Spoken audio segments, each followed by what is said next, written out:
Cruzando Fronteras vamos a tratar nuevamente el tema de las beguinas, que ya han sido ampliamente tratadas en nuestro programa, pero hemos considerado conveniente una nueva aproximación de la mano de Prado Pérez de Madrid, que acaba de escribir este volumen que tengo en las manos, que está estupendamente editado en la editorial San Pablo, cuyo título es El beso de Dios, las beguinas y la espiritualidad del amado y los cuidados.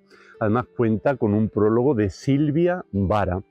Vamos a descubrir a las beguinas, pues todos los valores, todo lo que ellas han aportado a la historia de la Iglesia y también a la historia de la humanidad, pero lo vamos a hacer aunando el compromiso político, la justicia, la solidaridad con los más pobres y también la música, porque de hecho Prado es una gran música y ha sido la música el origen de este libro.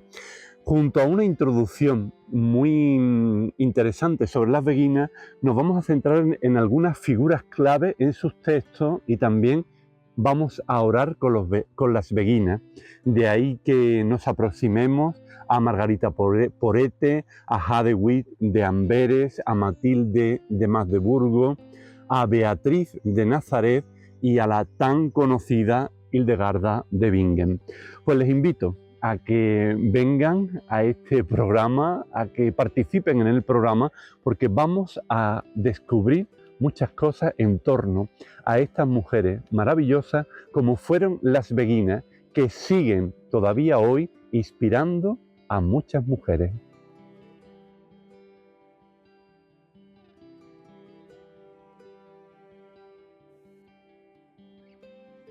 Contamos ya en Cruzando Fronteras con Prado Pérez de Madrid, a la que le damos una bienvenida muy cordial. Hola Prado, ¿qué tal estás? Hola, muy bien. Encantada de estar aquí con vosotros en Cruzando Fronteras. Y nosotros también encantados de que estés aquí para hablarnos de este libro, El beso de Dios, las beguinas y la espiritualidad del amado y los cuidados, editado por San Pablo.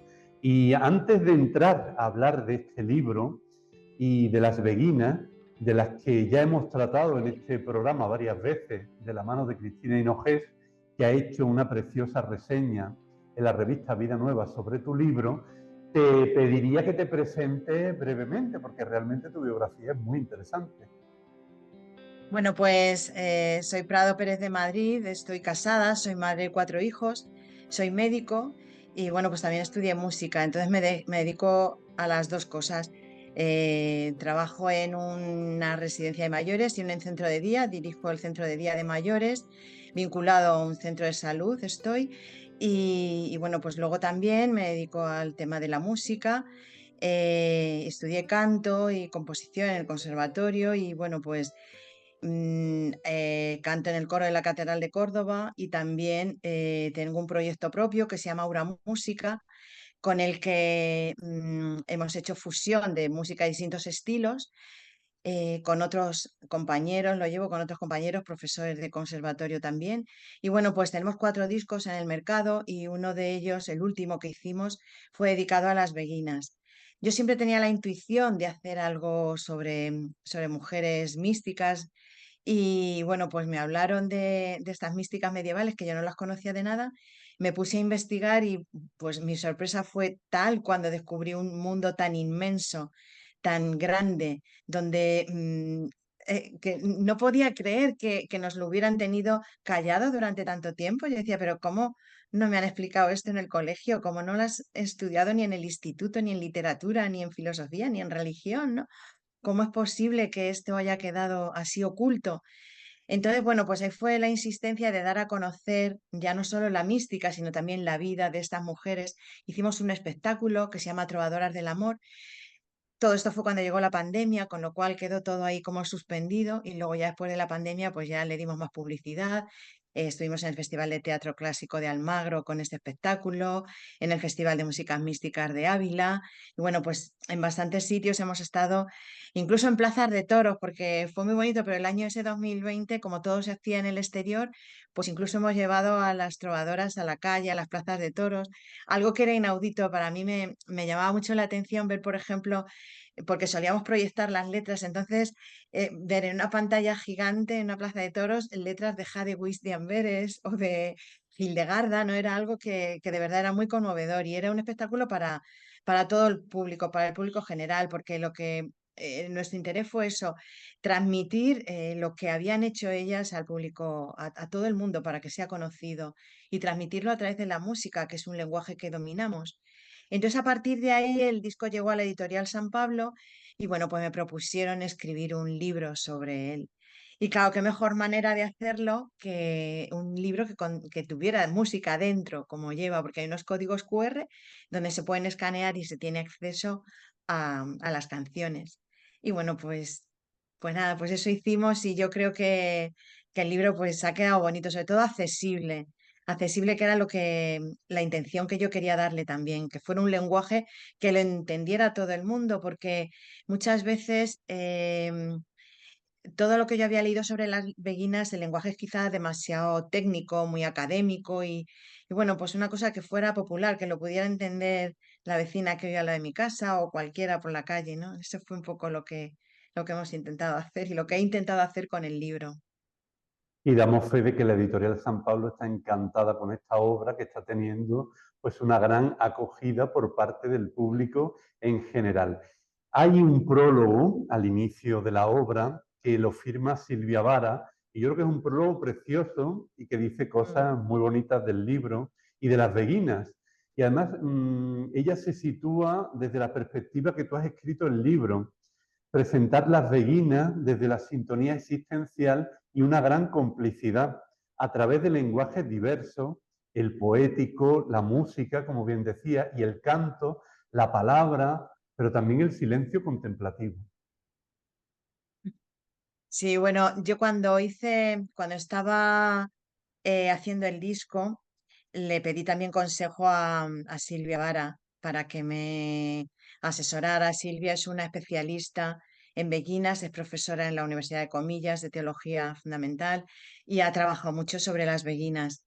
Y bueno, pues le pedí que me ayudara, le enseñé lo que tenía hecho y vamos, Silvia pues le gustó mucho, escribió una reseña mía en la revista Iglesia Viva sobre el disco y bueno, pues se fraguó ahí una amistad de esas que yo también digo en el libro, ¿no? Que es un poco de esas de sororidades que se establecen muchas veces entre las mujeres, ¿no? Que va más allá de lo que seamos cada una, ¿no? Que es como unir corazón con corazón.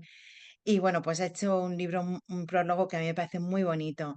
Y efectivamente, yo creo que el silencio es algo totalmente necesario para la vida. Es necesario para vivir, igual que necesitamos el aire para respirar, pues el silencio forma parte de nuestra vida y sobre todo en este mundo que tenemos ahora, que estamos absolutamente todo el día con la agenda cargada de cosas, todo el día con ruido, todo el día con música, con WhatsApp, con Instagram, con tal, todo el tiempo con vídeos, todo tan fugaz, tan pasajero y con tanto ruido que para saber lo que somos, dónde estamos y lo que queremos ser, lo que queremos hacer, pues para encontrarnos a nosotros mismos y para encontrar también esa realidad que nos habita, pues es necesario el silencio.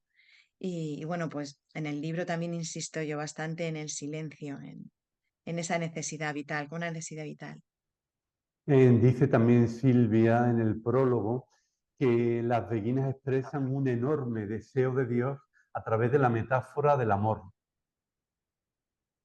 Sí, a ver, ellas solían utilizar el amor cortés, porque era en la época el lenguaje que estaba de alguna manera de moda. Ellas viven en el siglo XIII y bueno, pues un poco el lenguaje de los trovadores, el lenguaje trovadoresco. Y ellas lo implican, este lenguaje, en la relación, en su relación que tienen con Dios. Y eso es, yo creo, la originalidad que tienen las beguinas, que captan, intentan plasmar como una metáfora de la época. Ya querían que eso que habían vivido ellas, que lo entendiera todo el mundo.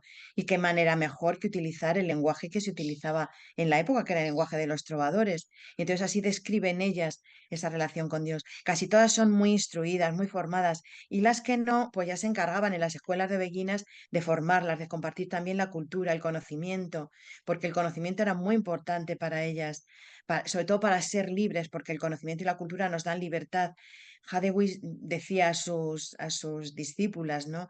Que lo importante era el conocimiento, era una fuente de crecimiento espiritual.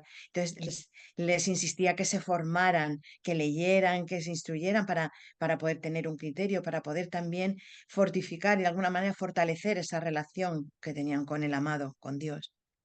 Y destaca también Silvia Vara algo que tú dices en el libro, que si abrimos bien los ojos podemos verlas, están entre nosotros las beguinas. Y ahora cuando has estado hablando de tu biografía así brevemente, claro, tú tienes un tanto también de beguina, porque la música, toda esta dimensión más poética, después el tipo de trabajo que estás realizando, te une también a diferentes dimensiones de las beguinas. ¿Cómo lo ves tú? ¿Están tan cerca de nosotros? A ver, yo creo que sí. Yo la verdad es que cuando las leí, cuando las descubrí, sí que me sentí un poco identificada con ellas porque hacían las dos cosas quizá que yo llevaba toda la vida haciendo. Unían la mística con el compromiso en el mundo. Yo también he tenido un compromiso político durante casi 10, 12 años de mi vida, está dedicada. Primero fui concejal, luego estuve en un cargo en la Administración Regional de Castilla-La Mancha, dirigiendo todo lo que es los servicios sociales de Ciudad Real.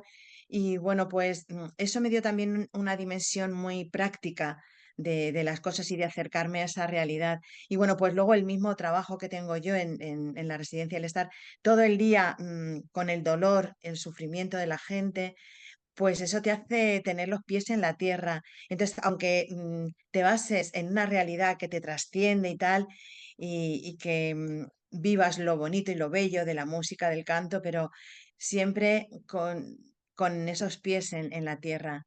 Y yo creo que las beguinas, hay muchísimas beguinas hoy en día.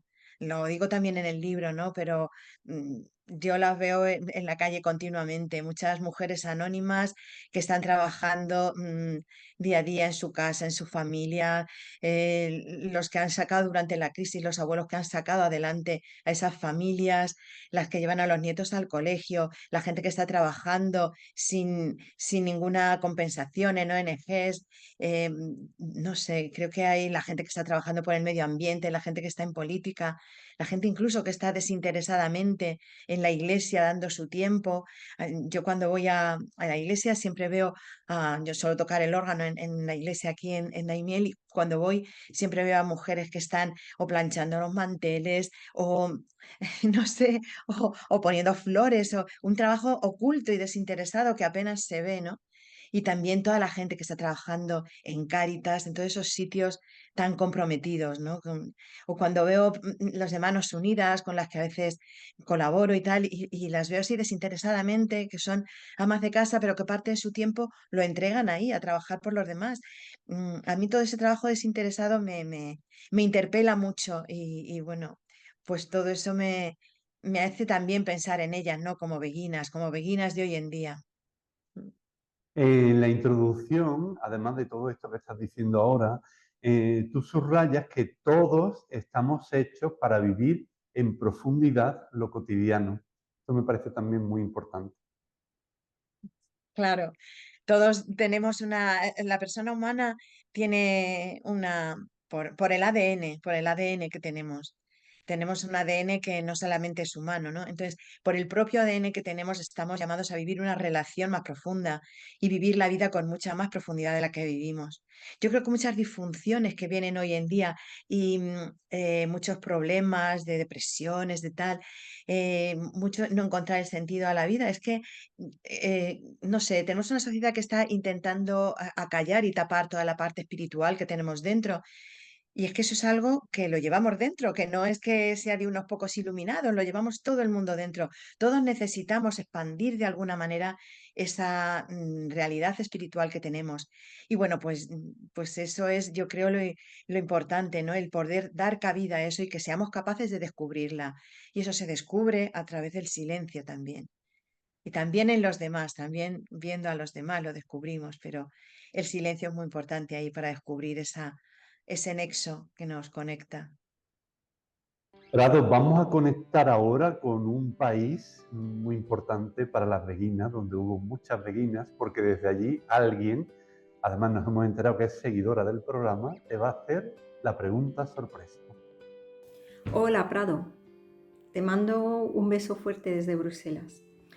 Tengo aquí tu libro y bueno, tú has visitado los Beguina's o Beginhof, como se llaman aquí en Holanda, los lugares donde vivían las beguinas, y has visto que son lugares que transmiten mucha paz, lugares muy bellos, ¿no? En tu libro nos cuentas que las beguinas eran mujeres de una gran sensibilidad, que escribían poesía, y desde luego que esto se refleja en los lugares donde ellas vivían y que se conservan. Y mi pregunta es, ¿cuál es la relación en la espiritualidad de las beguinas con la belleza y con la belleza en la que Dios se revela? Besos a ti y a todos los oyentes de Cruzando Fronteras. Oh, Marisol, qué sorpresa, qué alegría saber de ti. Además es que, bueno, juntas hemos visitado el Beguinato de Brujas y, bueno, es muy bonito saber que Marisol está allí. Ella también es poeta, escribe unos poemas preciosos también. Y bueno, pues yo creo que en la belleza, Dios es belleza. Entonces, en el momento que vivimos una relación de amor con Dios, pues estamos dando cabida a la belleza. Para Jadewis de Amberes, la belleza también era muy importante. Decía que existiendo la belleza era llevando una buena relación con Dios, con el amor, era más bello y se generaba más belleza que en todas las reglas que pudiéramos cumplir. Y bueno, yo creo que Dios y la belleza tienen muchísima relación porque Dios es belleza. Dios es lo bello, lo bueno, lo bonito, todo eso está muy ligado. Entonces, en el momento que se establece esa relación con Dios, pues también todo lo que hay a tu alrededor también de alguna manera se vuelve también bello. Y la belleza también nos sirve, como decía Hildegarda, nos sirve para encontrarnos con Dios. Es un vehículo que nos lleva directamente a Dios. Y yo creo que esa es la relación fundamental. Están íntimamente unidos porque Dios también es belleza. Pues le enviamos un saludo cariñoso a Marisol, que llegue hasta Bruselas, donde trabaja en la Comisión Europea. Si te parece, Prado, vamos a ir repasando ahora lo más destacable, por decirlo de alguna manera, de cada uno de los capítulos, pero sobre todo para que a los seguidores del programa les entren ganas de leerse el libro y también de escuchar la música, porque merece la pena. El primer capítulo, Las Beguinas y la espiritualidad de la lucha y la contemplación hoy, nos habla de que las beguinas han sido injustamente olvidadas. Ellas fueron como una especie de semilla de mostaza que fue creciendo y se expandieron por todo el centro de Europa. ¿Y qué ha pasado? Que se les ha olvidado, aunque parece que están renaciendo.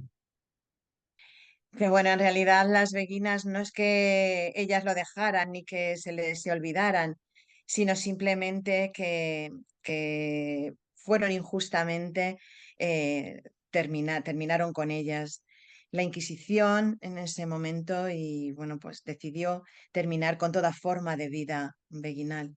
La vida de las beguinas era una vida muy singular, muy original, tenían una manera de vivir agrupadas en beguinatos, donde había un patio central, una iglesia común, y luego cada una vivía en su casa, que podían vivir dos o tres, o una o dos, dependiendo de la forma de vida. Era algo muy abierto. Y esa forma de vida escapaba de alguna manera todo control. Control de la iglesia, control, no tenían ningún varón que estuviera controlándolas, ni la economía, ni lo que pensaban, ni lo que decían, no estaban casadas. Y esto supuso mucho recelo, ¿no? Hizo que de alguna manera esa forma de vida fuera terminando, no, fuera de alguna manera sospechosa y terminaron un poco con esa forma tan original que tenían de vivir.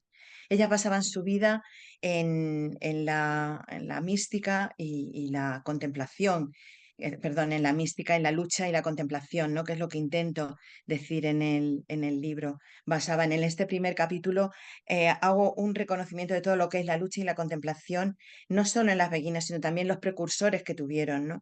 Desde cómo los primeros cristianos utilizaban también el beso como signo como signo de unidad y cómo ese beso de Dios se ha ido fraguando a lo largo de la historia.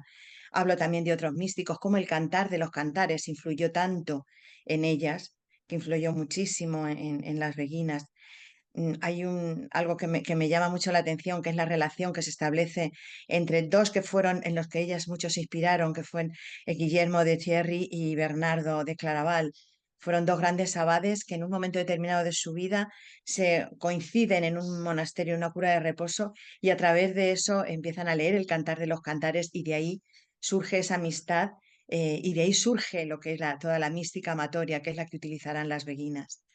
Las beguinas, que son las primeras feministas de la historia, nos dice Prado en el libro. Hildegarda de Bingen va un poco más lejos. En su libro Causae et Curae, Causas y Remedios, se atreve a decir que Eva fue un ser superior a Adán. Y dice así Hildegarda: al crear primero a Adán, Dios tuvo que hacerlo de barro. Por eso los hombres están tan apegados a lo terrenal. Para Eva, en cambio, ya pudo utilizar materia humana y soplo divino. ¿Qué te parecen estas declaraciones de Hildegarda de Bingen? Sí, a mí esa cita me llamó mucho la atención, ¿no? Porque siempre hemos intentado, las mujeres, y me incluyo, eliminar de los distintos relatos que hay de la creación, eliminar ese de que la mujer fue sacada de una costilla. Decíamos, no, no, ¿cómo vamos a ser una costilla del hombre nosotras? Entonces Hildegarda le da totalmente la vuelta y es una visión que me gusta mucho porque dice, no, no, por eso el hombre está tan apegado a lo terrenal, porque el hombre está modelado con barro, pero nosotras estamos hechas ya de carne humana y por eso tenemos otro sentido más de la trascendencia. O sea, ella incluso dice que la mujer es superior al hombre por eso, ¿no? Por ese sentido que tiene, de esa interpretación que hace de la Biblia, de que nosotras procedemos ya de carne humana y que por eso somos imagen de Dios y que el hombre, en cambio, pues procede del barro, ¿no? Y es más terrenal, se ocupa más de cosas terrenales. Me llamó muchísimo la atención. Sí, pues yo creo que fueron feministas por distintas cosas, pues porque vivían autónomamente ellas, no dependían de ningún varón, porque todas tenían sus trabajos, todas se formaban a sí mismas, querían, sobre todo no dependían, no dependían de nadie, ni se casaban, ni estaban a la orden de un superior, porque entonces los conventos de monjas estaban siempre bajo la supervisión de los conventos de los frailes, que eran los que llevaban de alguna manera toda la gestión del convento de monjas también. Entonces ellas se rebelan contra eso también. No quieren tener ninguna regla ni ninguna norma, no tienen ninguna regla excepto la regla de los auténticos amantes que harán luego después, pero no es una regla como tal de prohibiciones, sino más bien una regla de lo que es el amor.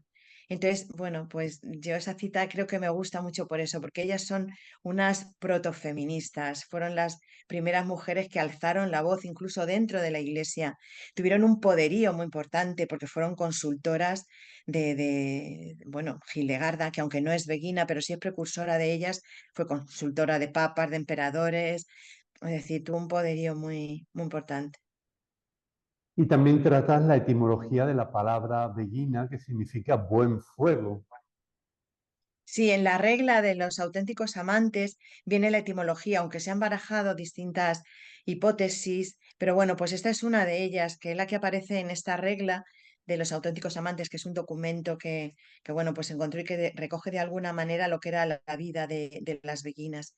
Beguin viene del francés, beguin, buen fuego, para alumbrar en la lejanía y para dar calor en la cercanía.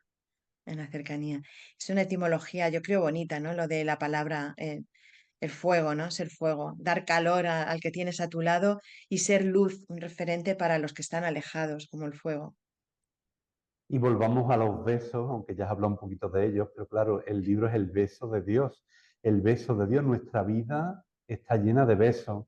Para los primeros cristianos el beso era signo de unidad, de reconciliación, de fraternidad. También Hildegarda de Bingen habla de 4 tipos de besos de Dios: el de la fe, el conocimiento, la libertad y el verdadero amor.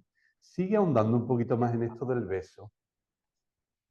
Bueno, yo creo que lo importante el beso es para darle un poco de carnalidad a esa relación con Dios que tenemos, toda persona tiene con Dios, ¿no?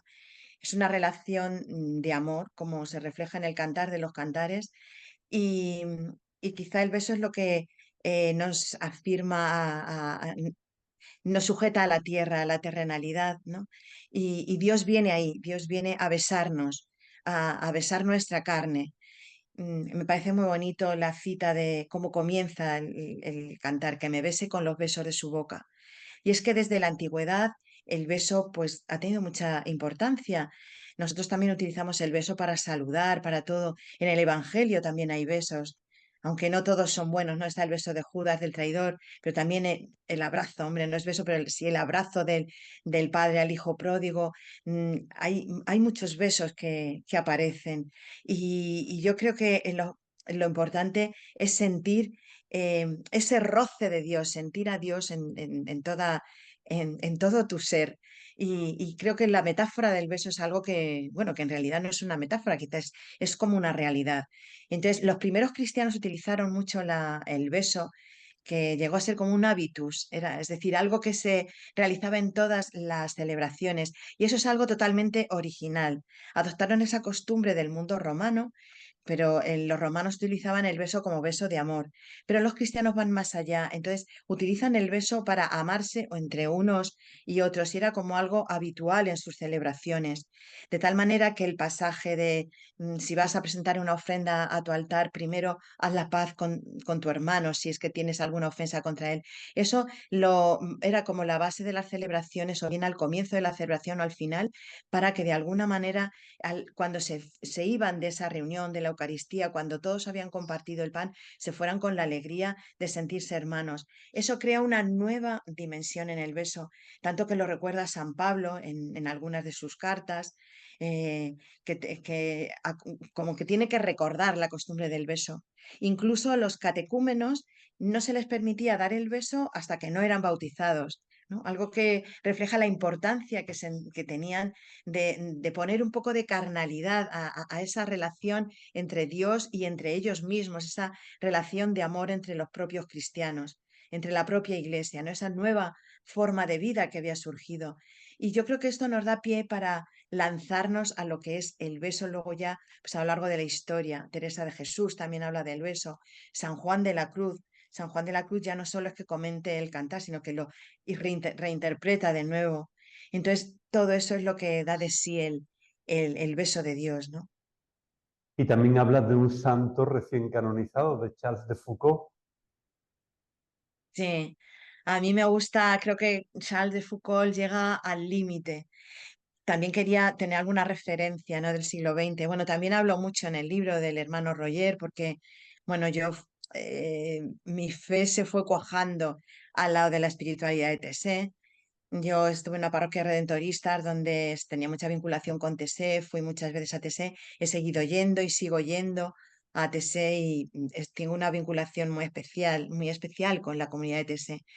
Y bueno, pues nombro tanto a Fred Roger como a Charles de Foucault porque él llega a la oración del abandono, me parece que ya es el sumum, es lo más que podemos, ¿no? Te doy toda mi voluntad, haz de mí lo que quieras.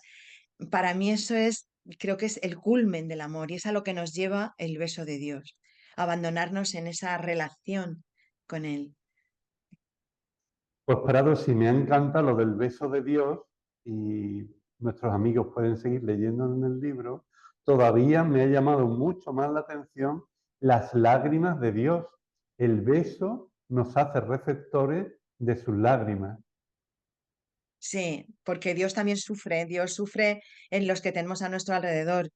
Y bueno, pues no hace falta más que salir a la calle para ver todo ese sufrimiento escondido de Dios en los semejantes. Entonces el beso siempre nos tiene que llevar también a aceptar esas lágrimas de Dios y a llorar con los que lloran, a estar al lado de los que sufren, a luchar por un mundo más justo, porque también también en el beso, bueno, aunque lo digo un poco más adelante, pero también hay como una dimensión política, ¿no? También en el beso, y el aceptar esas lágrimas también lleva a trabajar por una humanidad más justa. Y tú hablas de que tenemos que secar esas lágrimas de Dios. Claro, tenemos que hacer lo posible por secar las lágrimas de Dios en la realidad que tenemos a nuestro alrededor. Seguro que cada uno tiene una realidad donde puede haber lágrimas, muchas veces una realidad muy cercana a nosotros. Tampoco hace falta que pensemos en grandes proyectos, pero en nuestro día a día pues siempre tenemos gente a nuestro alrededor que está sufriendo porque no tiene trabajo, porque tiene una enfermedad o porque está solo o porque no llega a fin de mes. Hay muchas realidades. También la solidaridad con otros, ¿no? También la solidaridad con los pueblos que están en guerra, con los inmigrantes que llegan todos los días buscando vida a nosotros, que llegan a nuestras costas. Todo eso también se tiene que reflejar y eso son también lágrimas de Dios que tenemos que secar. Ser receptores de su beso nos hace también en ir a secar sus lágrimas allí donde están las lágrimas de Dios. Y yo creo que el capítulo segundo te encanta, porque has hablado ya varias veces la música del silencio a través de una conocida beguina como es Margarita Porete. Y ahí nos indica, en música, los silencios tienen la misma importancia que las notas. Claro, sí, quiero, y es cierto, hago esa comparación porque en música un silencio es igual de importante que una nota, hay que respetarlo igualmente. De la misma manera, la vida tiene también su silencio y entonces hay que respetarlo. Me impresionó mucho de Margarita Poret que consiguiera guardar silencio, es lo que más me ha impresionado de ella. Aparte del libro tan maravilloso que escribió, pero que consiguiera guardar silencio en ese momento tan dramático de su vida, que no quisiera ni siquiera defenderse, porque no la iban a entender. Ese silencio tan elegante. Y digo porque a mí me cuesta mucho guardar silencio, porque yo enseguida salto y enseguida me cuesta mucho guardar ese silencio, sobre todo cuando me atacan. Entonces, que con esa paz y esa tranquilidad ella pudiera guardar silencio, que el silencio fuera tan importante en su vida como sus palabras, que pasó 1 año y medio en una cárcel en París, en silencio, solamente pues con su amado, ¿no? Con Dios y la fortaleza que le dio a ella encontrar a ese amor en el silencio, ese mar de alegría donde ella decía que nadaba, pues es tan importante que creo que merecía la pena resaltarlo, resaltar tanto el silencio como la música. Pues esa obra de Margarita es el espejo de las almas simples y ahí se nos dice que el amor entre el alma y Dios es un amor tan lejano y a la vez tan cercano que está dentro de ella misma. Y tú dices que está a la vez lejos cerca. Sí, esa es una palabra que utilizaba mucho Margarita. Bueno, en general la utilizan mucho casi todas las beguinas, porque ese lejos cerca suele estar mucho en el lenguaje trovadoresco, en el lenguaje de los trovadores. Viene pues de una antigua leyenda de que, bueno, pues una dama estaba enamorada de su amado, este le regaló un cuadro, y entonces a la vez lo sentía lejos porque el amado estaba lejos, pero lo veía en el cuadro y lo sentía cerca a la vez. Entonces, como ellas utilizan mucho este lenguaje, pues es como ver la lejanía de Dios tan grande que no lo puedes ni abarcar, pero a la vez verlo tan próximo a ti como que está, si haces silencio, lo puedes escuchar en tu interior y lo puedes ver en tu interior. Y esto es muchas de las cosas en lo que se basa casi todo el discurso de Margarita. Margarita dice que si nos adentramos en nosotros mismos, pues podemos ver como en un espejo reflejado el rostro de Dios. Y bueno, pues quien contempla en el espejo se ve el propio rostro. Entonces, poco a poco nuestro rostro, nuestro ser llega a configurarse con ese rostro de Dios al que estamos viendo. Es lo que significa un poco la metáfora del espejo. Y bueno, pues Margarita es una de las personas que fue tan injustamente atacada. Fue una insumisa porque cuando le dijeron que el libro lo quemaron, pues ya no solo es que lo siguió difundiendo cuando lo quemaron y lo prohibió la Inquisición y lo quemaron en la plaza pública de Valenciennes, sino que ella siguió difundiéndolo y bueno, pues le añadió 16 capítulos más en una segunda edición. Ella lo llevó a teólogos, a obispos, para que todos le dieran la aprobación. Y hay muchos que sí le dieron la aprobación. Pero bueno, también influyeron otros factores en su muerte que hicieron en su juicio, que hicieron que de alguna manera quisiera eh, como sentirse un poco, su muerte fue un poco como una contrapartida para contentar al Papa después de haber matado el rey de Francia a unos cuantos templarios, ¿no? Pues entonces la muerte de Margarita fue, como las beguinas no eran muy bien consideradas, como decir, mira, pero también matamos aquí a esta pobre señora. Se sintió muy sola porque nadie le hacía caso en la última etapa de su vida, ni siquiera las beguinas, estuvo alejada de ellas. Y yo ese silencio de Margarita es lo que me llama la atención y sobre todo ver cómo ella en ese silencio habla de que nada en el mar de la alegría, sigue hablando de alegría, que es ese mar de delicias que fluyen y manan de la divinidad, como ella textualmente dice, ¿no? Y bueno, pues tenemos también la canción de Mar de Alegría que refleja un poco todo esto. En las beguinas encontramos metáforas e imágenes muy bellas. Por ejemplo, aparece un ejemplo muy gráfico de Margarita Porete que dice: pues así como el hierro es revestido por el fuego y pierde su apariencia propia porque el fuego es más fuerte y lo transforma en él, así el alma es revestida por ese más, alimentada y transformada en ese más. Pues que la relación, es algo precioso, que la relación con Dios nos transfigura. De alguna manera, el cultivar esa relación es como el fuego, ¿no? Hace que nosotros nos fundamos en él y lleguemos a fundirnos en él, en el amor verdadero. Pues continuamos con el capítulo tercero, que también es impresionante, que nos habla del deseo de Dios en Hadewit de Amberes. En dos preguntas se concentra el pensamiento y la vida de Hadewit: ¿de dónde viene el alma y a dónde va? Sí, bueno, Hadewitz es una de las grandísimas beguinas que tenemos. La pena es que no sabemos casi nada de su vida. Y bueno, pues en el libro cuento un poco cómo se descubrió, porque prácticamente hasta el siglo XX no hemos sabido quién era y toda su obra. En el siglo XIX hubo algunos investigadores que curiosamente descubrieron unos manuscritos, pero lo poco que sabemos de su vida es por lo que aparece en sus cartas. Pero sabemos, por ejemplo, que fue perseguida. Y Hadewitz decía que el alma viene de Dios. Ella cultiva mucho la mística de la esencia, lo que se llama la mística de la esencia, aunque también la mística nupcial, la mística de ese encuentro. En ella se funden las dos místicas. Entonces dice que el alma viene de Dios. Entonces no descansa hasta que no llegue a Dios. Y esa es lo que se resume en toda la existencia y en lo que se resume todo su pensamiento, en ver cómo llega el alma hasta Dios, cómo recuperamos ese ser increado que teníamos en Dios. Y Hadewitz es una grande, escribió poemas, tiene un libro de poemas, escribió canciones eh, que son poemas. Poemas con versos, con estrofas, poemas estrofados y tal. Luego escribió también cartas a sus discípulas, sobre todo, que son una maravilla las cartas, que dan muchísimos consejos. Y luego sus visiones, que en las visiones quizás es donde se refleja más el contenido teológico.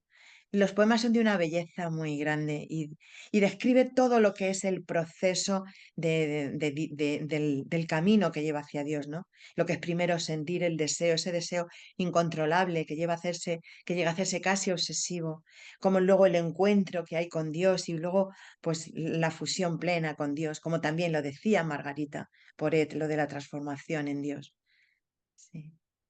Si te parece ahora, Prado, claro, en este programa no puede faltar la música. Qué mejor que escuchar el tema Silencio, que está incluido en ese álbum del que nos has hablado sobre las beguinas, de Aura Música, Trovadoras del Amor, basado en textos de Hadewit Amberes, beguina del siglo XIII, con letra adaptada tuya y con la música de Luis Pérez Duque, además grabado en las ruinas del monasterio de Bonaval, en Guadalajara. Vamos a escuchar.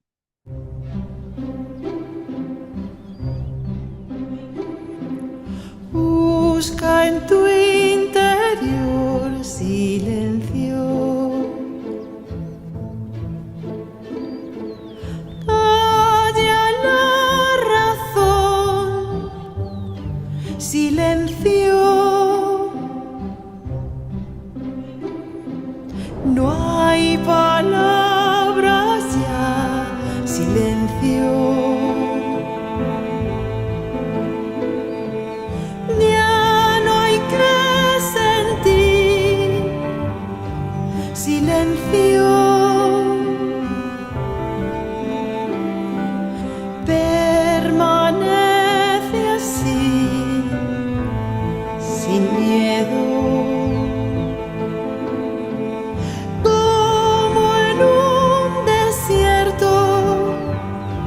sin miedo.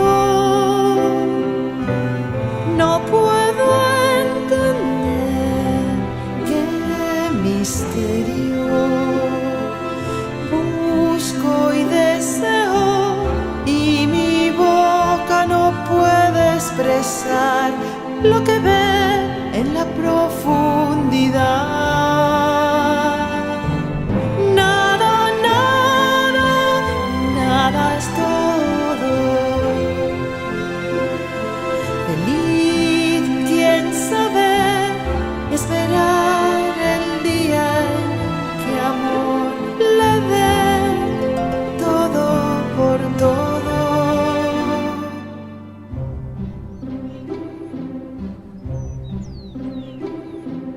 En tu intimidad silencio, más allá de ti, silencio.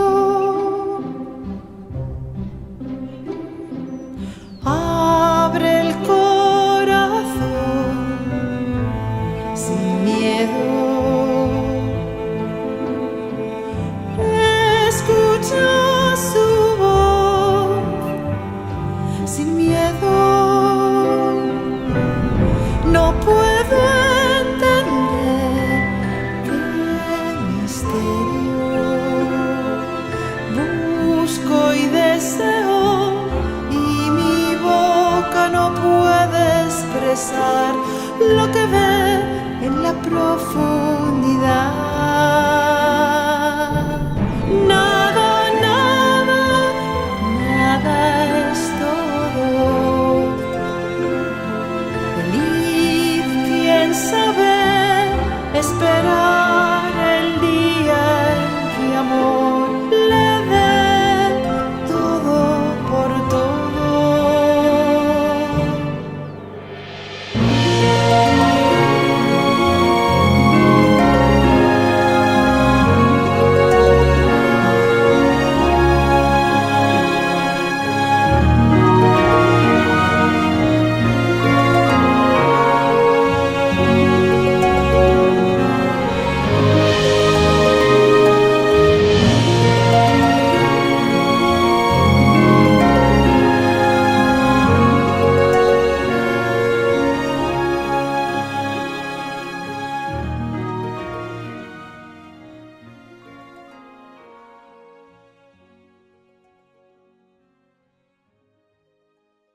Bueno, uno se queda un poco extasiado con esta canción, ¿eh?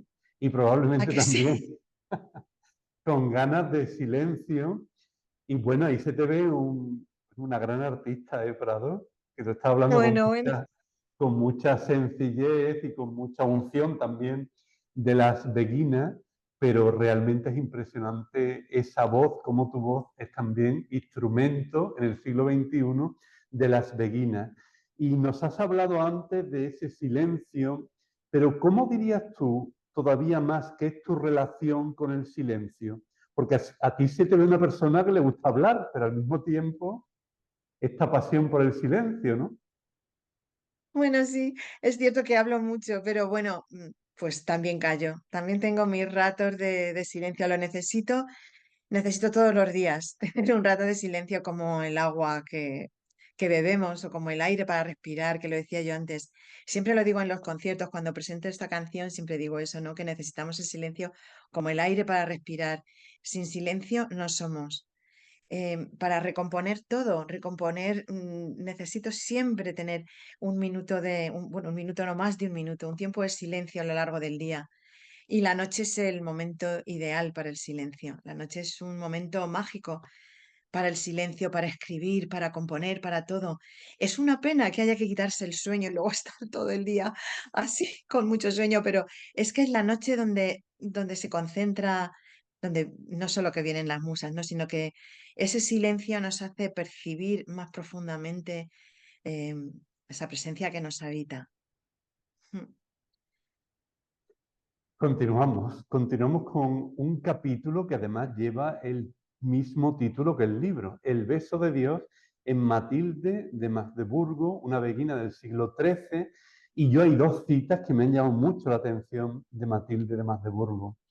Dice ella, todo aquel que fue una vez herido por el amor verdadero, ya nunca se curará del todo, a menos que vuelva a besar la boca que dejó su alma herida. Y la segunda cita, cuando tenía 12 años fui saludada copiosamente por los dulces labios del Espíritu Santo. Sí, bueno, a mí la primera cita me vuelve loca, porque me parece que es cierto, ¿no? Que cuando percibes, cuando sientes, aunque sea fugazmente, el beso de Dios, cuando tienes un encuentro con Él, aunque sea fugaz, es que ya, ya te tiene marcado para toda la vida. Ya toda la vida vas a estar buscando y deseando otra vez ese encuentro y ese beso, que es lo que dice, viene a decir Matilde. Todas describen, todas las beguinas, como el amor, el momento de la fusión como un momento muy fugaz. Entonces, toda su vida se basa en ese ansia por volver a sentir ese encuentro, volver a sentir ese beso.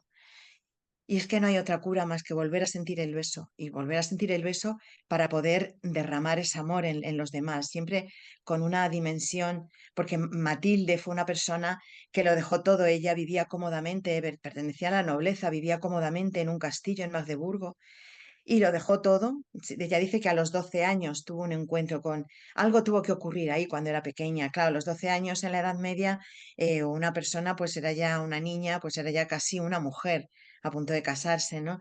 Y ella, las mujeres en el castillo tenían mucha relevancia, mucha importancia, los hombres estaban mucho tiempo fuera por las guerras y las mujeres se ocupaban de todo. Y ahí es donde ella tuvo mucho contacto con trovadores, porque las mujeres organizaban también los festejos, las fiestas.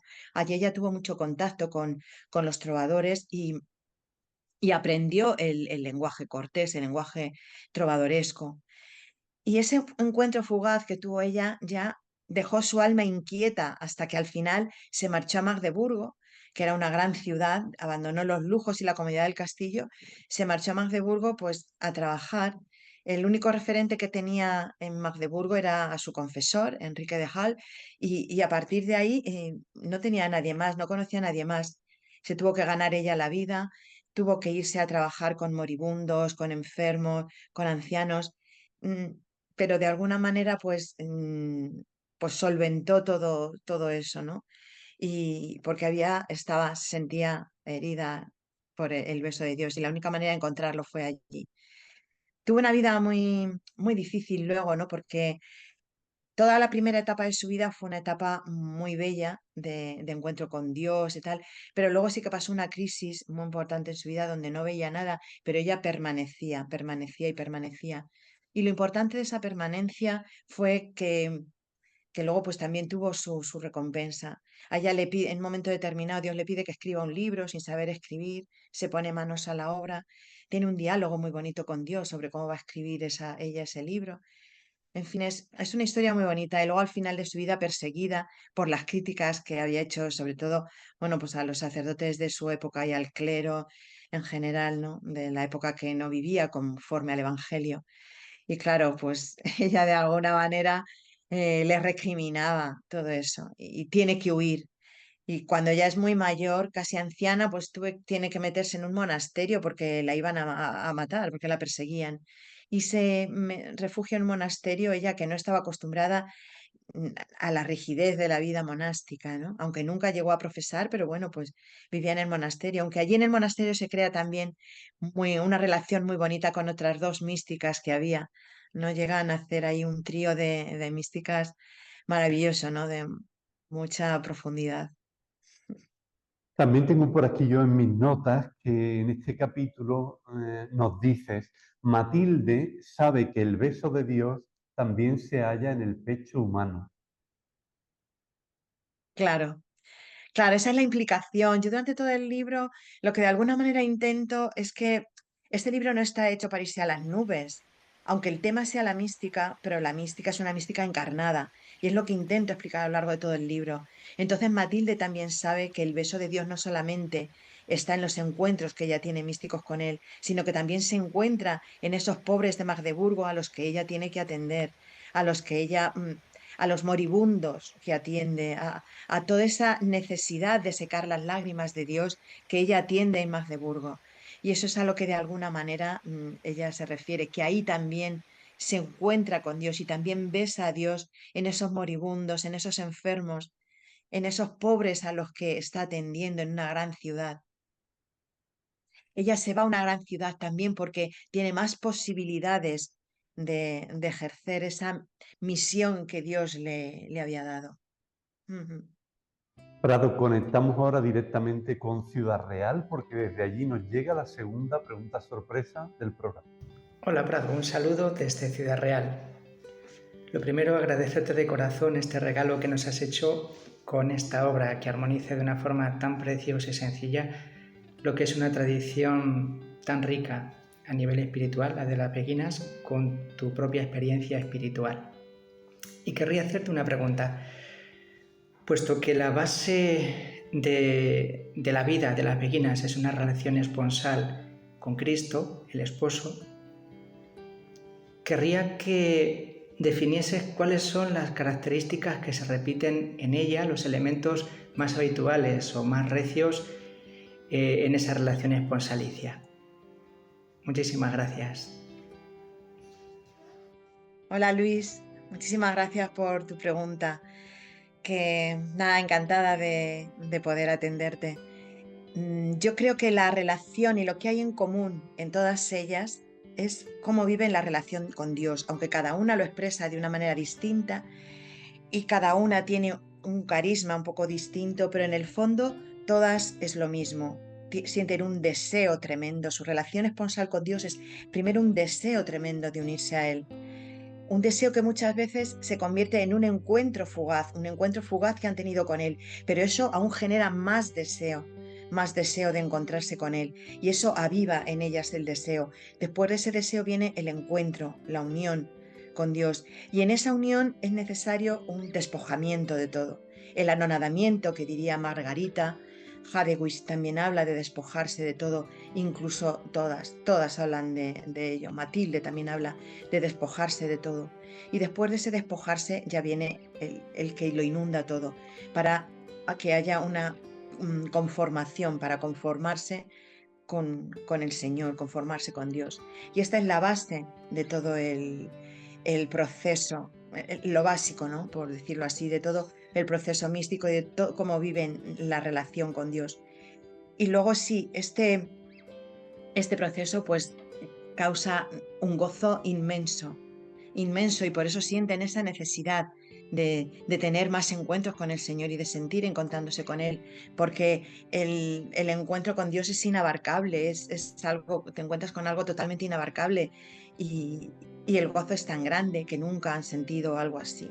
Y entonces es en lo que se basa esa relación esponsal que todas tienen con Él, más o menos, aunque cada una lo exprese de una manera distinta, pero en el fondo todas es lo mismo. Luego está esa, ¿no? La transformación del alma en Dios, que es lo que llega a ocurrir, y luego las consecuencias que eso tiene en los demás.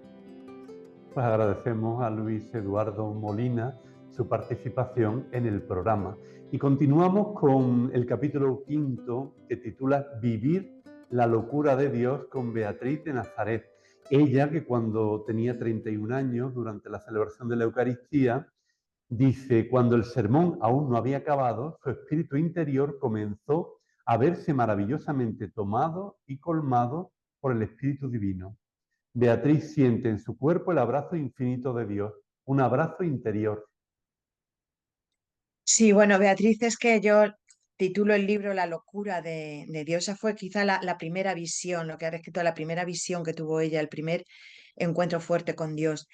Beatriz no era beguina, pero se educó en una escuela de beguinas y está considerada una beguina. Ella fue monja y se educó primeramente en una escuela de beguinas. Es una familia muy curiosa porque todos, murió la madre cuando ella era muy pequeñita, el padre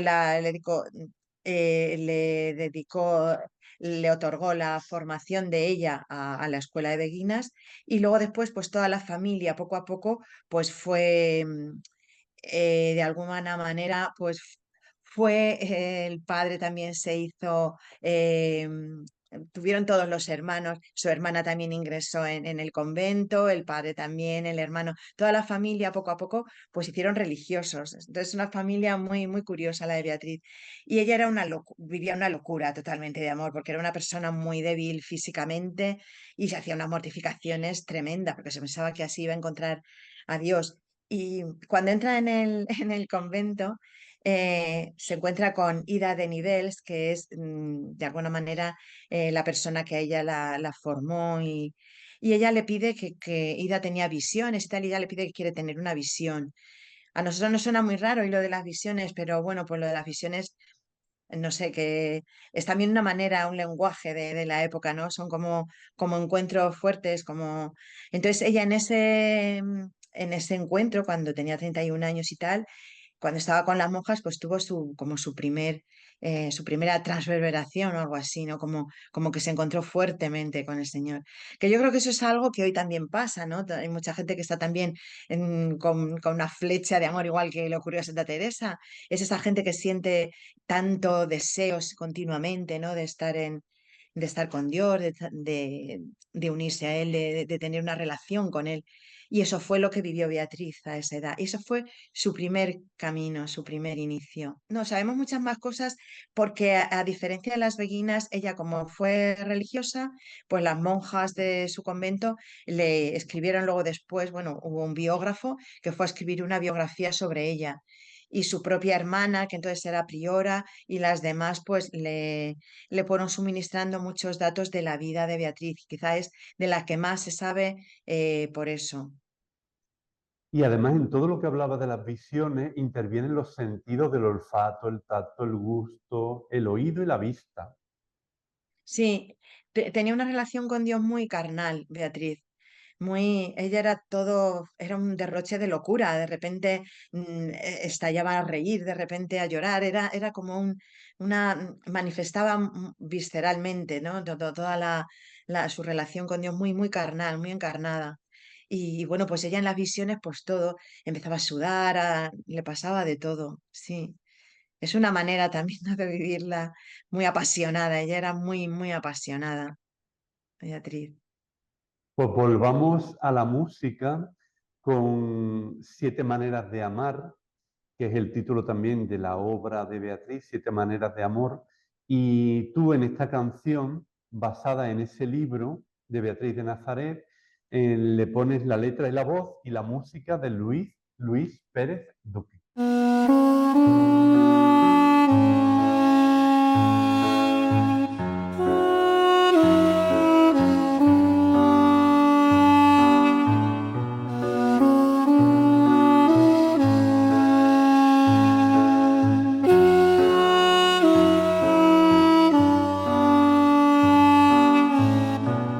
Poderosa atracción, el deseo de amar, no pregunta el por qué, todo es gratuidad. Triste va el corazón, limitado y deudor, dulcemente atrapado, convertido en amor. Siete maneras de amar, siete formas de encontrarnos, siete pasos de un camino que por tu amor voy bajando. La primera es el deseo, la segunda es gratitud, pena siente la tercera, la cuarta dulce virtud, lo que hiere es la cura. En la tempestad el sereno abandono, plenitud, libertad. 7 maneras de amar, 7 formas de encontrarnos, 7 pasos de un camino que por tu amor voy bajando. La quinta mar sin cordura, la sexta lleva la calma, la séptima abrazo eterno, la plenitud en el alma.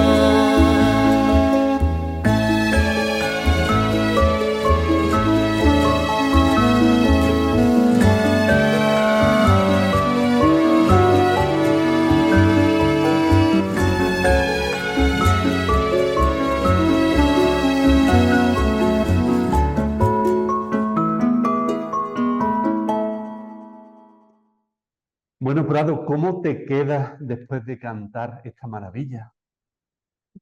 Bueno, la verdad es que es una canción muy bonita. Hemos intentado en los 3 minutos que dura la canción plasmar todo lo que es el libro de Beatriz de Nazaret, 7 maneras de amar. Para ella había 7 maneras de amar que no lo define como si fueran siete pasos que tienes que cumplir uno para pasar al siguiente. No, son 7 formas distintas. El que ha llegado a las 7, pues es una maravilla, ¿no? Describe pues lo que hemos visto antes también, ¿no? De lo que es el proceso de amor. Primero el deseo, luego después la unión, el gozo de la unión, luego después el alejamiento, porque también hay momentos de tristeza, de alejamiento, y luego ya al final la fusión, ¿no? Lo va describiendo ella en esas 7 maneras, que es lo que de alguna manera pues hemos intentado.